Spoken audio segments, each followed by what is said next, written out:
ഇറാനുമായി സഹകരിക്കരുതെന്ന് America Arabian രാജ്യങ്ങളോട്.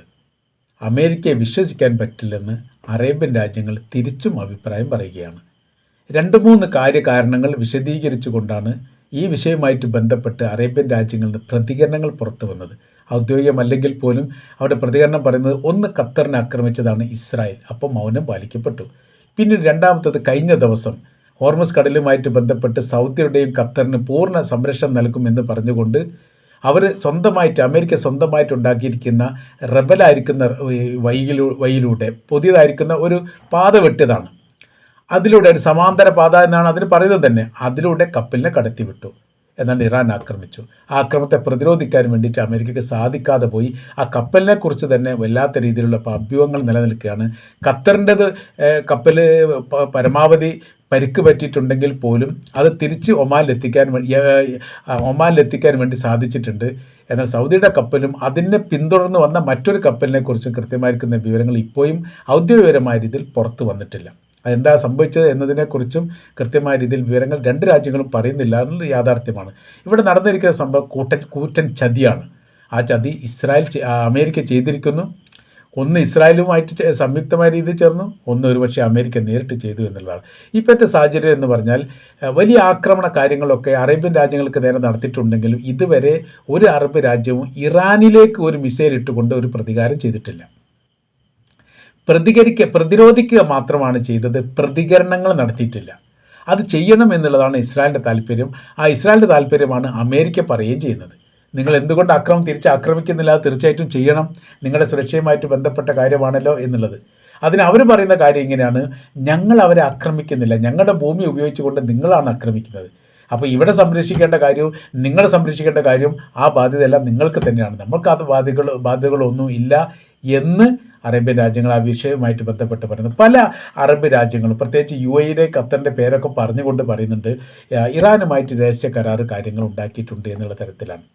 കാര്യം എന്ന് പറഞ്ഞാൽ ഇപ്പോൾ ഏറ്റവും ശക്തമായ ആക്രമണം വരുന്നത് ബഹ്റൈൻ്റെയും കുവൈത്തിൻ്റെയും അമേരിക്കയുടെ സൈനിക ബേസ് കേന്ദ്രീകരിച്ചുകൊണ്ടാണ്. ഈ രണ്ട് രാജ്യത്തും വലിയ രീതിയിലുള്ള സൈനിക ബേസ് ഉണ്ട്. 5 കപ്പൽപ്പടയെ നിയന്ത്രിക്കുന്ന മേഖലയാണ് ബഹ്റൈൻ എന്ന് പറയുന്നതിനാൽ ആ മേഖല കേന്ദ്രീകരിച്ചുകൊണ്ട് ഇറാൻ നിരന്തര ആക്രമണം നടത്തുന്നു. അത് ഇറാൻ പറഞ്ഞിരിക്കുന്ന കാര്യം, അവിടെ നിന്നാണ് തങ്ങളുടെ രാജ്യത്ത് നേരെ അമേരിക്ക ആക്രമിക്കുന്നത്. UAE വലിയ രീതിയിലുള്ള നിയന്ത്രണങ്ങൾ അമേരിക്കക്ക് നേരെ വരുത്തിയിട്ടുണ്ട്, ഈ രാജ്യത്ത് നിന്ന് ആക്രമിക്കരുത് എന്നുള്ള കാര്യം തന്നെ അവർ പറഞ്ഞിട്ടുണ്ട്. കാര്യം എന്ന് പറഞ്ഞാൽ സാമ്പത്തിക മേഖലയിൽ സർവ്വ മേഖല അത് സാരമായിട്ട് ബാധിക്കും. ലോകത്തിൽ ഏറ്റവും ഉയരം കൂടിയിരിക്കുന്ന ബിൽഡിംഗ് പണി പൂർത്തിയായത് ഇപ്പോൾ ഉള്ളത് ബുർജ് ഖലീഫ എന്ന് പറയുന്നത് UAE-യിലാണ്. അതിനെപ്പോലും ബാധിക്കുന്നിടത്തേക്ക് കാര്യങ്ങൾ എത്തും എന്നതിനാൽ തന്നെ ഇവിടെ നിന്ന് ഞങ്ങളുടെ ശത്രു അല്ലാത്ത ഇറാനെ നിങ്ങൾ ആക്രമിക്കരുത് എന്ന് കണിശമായ രീതിയിൽ തന്നെ അമേരിക്കയുടെ അംബാസഡറെ വിളിച്ചു വരുത്തിയിട്ട് UAE ഈ കാര്യം പറഞ്ഞിട്ടുണ്ട്. ആദ്യ ഘട്ടത്തിൽ തന്നെ അവർ പറഞ്ഞിട്ടുണ്ട്. ഇപ്പോൾ ആ മേഖല കേന്ദ്രീകരിച്ചുകൊണ്ട് ആക്രമണ രീതികൾ വളരെ കുറവാണ്. ഒറ്റപ്പെട്ട രീതിയിൽ എന്തെങ്കിലും നടന്നിട്ടുണ്ട് എന്നല്ലാതെ ഈ കുവൈത്തിലേക്കും ബഹ്റൈനിലേക്കും നടക്കുന്ന പോലെ ഇപ്പോൾ UAE-യിലേക്കോ അതല്ലെങ്കിൽ ഖത്തറിലേക്കോ നടക്കുന്നില്ല എന്നുള്ള കാര്യം കൃത്യമാണ്. അപ്പോൾ ഇപ്പോൾ സാഹചര്യ കാര്യങ്ങൾ എന്ന് പറഞ്ഞാൽ ഇറാന് വലിയ രീതിയിലുള്ള സാമ്പത്തിക സഹായങ്ങൾ ആരോ ചെയ്തു കൊടുക്കുന്നുണ്ട്. ഇതിന് മുമ്പേയും അമേരിക്ക ആരോപിച്ചൊരു കാര്യമാണ്. അതാരാണ് എന്ന് അവർക്ക് ഇപ്പോഴും പിടികിട്ടിയിട്ടില്ല. അതിൽ ഈ അറേബ്യൻ രാജ്യങ്ങൾക്ക് പങ്കുണ്ട് എന്ന് സംശയിക്കുന്നു. കാര്യം എന്ന് പറഞ്ഞാൽ ഇറാൻ എന്ന് പറയുന്ന രാജ്യത്തിൻ്റെ നിലനിൽപ്പുമായിട്ട് ബന്ധപ്പെട്ട കാര്യം അറേബ്യൻ രാജ്യങ്ങളുടെ നിലനിൽപ്പിലേക്ക് എത്തുന്ന ഒരു പ്രത്യേക സാഹചര്യമാണ് ഇപ്പം നിൽക്കുന്നത്. ലോകത്ത് അമേരിക്ക എന്ന് പറഞ്ഞാൽ സൈനിക ശക്തിയെ വെല്ലുവിളിച്ചുകൊണ്ട് യുദ്ധത്തിന് തയ്യാറാണ് എന്ന് പറഞ്ഞ ഒരേ ഒരു രാജ്യത്തിൻ്റെ പേര് ഇറാൻ മാത്രമാണ്. സംഭവം അമേരിക്കക്ക് തത്തുല്യമായ രീതിയിൽ ആയുധശേഷിയുള്ള രാജ്യമാണ് റഷ്യ. എല്ലാ കാലത്തും അമേരിക്കയുടെ നയത്തിനോടും നിലപാടിനോടും വിരുദ്ധമായിരിക്കുന്ന സമീപനം സ്വീകരിച്ച 2ാം ലോക യുദ്ധത്തിന് ശേഷം പിന്നീട് ആര് ലോകത്തിലെ വൻ ശക്തി എന്നൊരു ചോദ്യം അവിടെ ഉയർന്നു വന്നിട്ടുണ്ട്. ജർമ്മനി പരാജയപ്പെട്ടതോട് കൂടിയിട്ട് പിന്നീട് അവിടെ ലോകത്തിലെ വൻ ശക്തി ഞങ്ങളാണെന്ന് അമേരിക്ക, നിങ്ങളല്ലേ ഞങ്ങളാണെന്ന് സോവിയറ്റ് യൂണിയൻ, ആ രീതിയിലുള്ള വിഷയങ്ങൾ അന്നേ പോരുന്നുണ്ട്. അതിൻ്റെ തുടർച്ച ഇപ്പം നടക്കുന്നുണ്ട് എന്ന് ചുരുക്കം. എന്നാൽ അവർക്ക് പോലും യഥാർത്ഥത്തിൽ അമേരിക്കയെ വെല്ലുവിളിച്ചുകൊണ്ട് യുദ്ധത്തിൽ തയ്യാറാണ് എന്ന് പറഞ്ഞിട്ടില്ല. പക്ഷേ ഇറാൻ അത് പറയുന്നു. ഈ ഒരു യുദ്ധം എന്ന് പറഞ്ഞാൽ വലിയ രീതിയിലുള്ള ബാധ്യതകൾ രാജ്യത്തിന് ഉണ്ടാക്കുന്നതാണ്. സാമ്പത്തിക രംഗത്ത്, സൈനിക രംഗത്ത്, ആയുധ രംഗത്ത് ഇതെല്ലാം ഉണ്ടായാൽ മതിയോ? അതുപോരാ, സൂക്ഷിക്കപ്പെടുകയും വേണം. ആയുധങ്ങൾ നഷ്ടപ്പെടാത്ത രീതിയിലും തകർക്കപ്പെടാത്ത രീതിയിലും വളരെ അതീവ രഹസ്യമായ രീതിയിൽ സൂക്ഷിക്കാനുള്ള സംവിധാനങ്ങൾ ഒരുക്കണം. ആ സൂക്ഷിക്കുന്ന ആളുകൾ അല്ലെങ്കിൽ സൈനികർ രാജ്യത്ത് ഒറ്റുകൊടുക്കാൻ പാടില്ല. അവർ അത്രയ്ക്ക് വളരെ വിശ്വസ്തരായിരിക്കണം. അപ്പോൾ ഇറാഖുമായിട്ട് ബന്ധപ്പെട്ട യുദ്ധത്തിൻ്റെ ഏകദേശം ബസറ വീണു ബാഗ്ദാദുമായിട്ട് ബന്ധപ്പെട്ട യുദ്ധം നടക്കുന്നതിനോടനുബന്ധിച്ച് അവിടെ വലിയൊരു ആക്രമണം അമേരിക്ക നടത്തിയിരുന്നു. അമേരിക്ക നടത്തിയ ആക്രമണം എന്ന് പറഞ്ഞാൽ ഏകദേശം ഒരു വർഷത്തോളം ഇറാഖിൻ്റെ സൈനികർക്ക് ഭക്ഷ്യധാന്യങ്ങൾ ഒരുക്കാനുള്ള സംവിധാനങ്ങൾ, അല്ലെങ്കിൽ ഭക്ഷ്യധാന്യങ്ങളുള്ള അരി പോലെയുള്ള ഭക്ഷ്യധാന്യങ്ങളുള്ള ഏരിയയിൽ, അല്ലെങ്കിൽ ആ ഗോഡൗൺ അമേരിക്ക തകർക്കണമെങ്കിൽ അതിൻ്റെ രഹസ്യ കാര്യങ്ങൾ ചോർന്ന് കിട്ടണം. അപ്പോൾ തകർക്കുന്ന സമയത്ത് ഈ യുദ്ധത്തിൽ ഏർപ്പെട്ടിരിക്കുന്ന സൈനികരെ സംബന്ധിച്ചിടത്തോളം അവർ 24 മണിക്കൂറും മരണമുഖത്താണ് ഉള്ളത് എന്നതിനാൽ ഭക്ഷണത്തിനോ സൗകര്യങ്ങൾക്കോ അതല്ലെങ്കിൽ അതുമായി ബന്ധപ്പെട്ട മറ്റെന്തെങ്കിലും രോഗങ്ങളോ മുറിവോ ഉണ്ടാവുകയാണെങ്കിൽ അതുമായി ബന്ധപ്പെട്ട കാര്യത്തിനൊക്കെ അപ്പോൾ കൃത്യമായ രീതിയിലുള്ള ഈ സഹായങ്ങൾ അവർക്ക് ലഭിച്ചുകൊണ്ടേയിരിക്കണം. അപ്പോൾ യുദ്ധഭൂമിയിൽ ഒറ്റപ്പെട്ടു പോകാൻ പാടില്ല.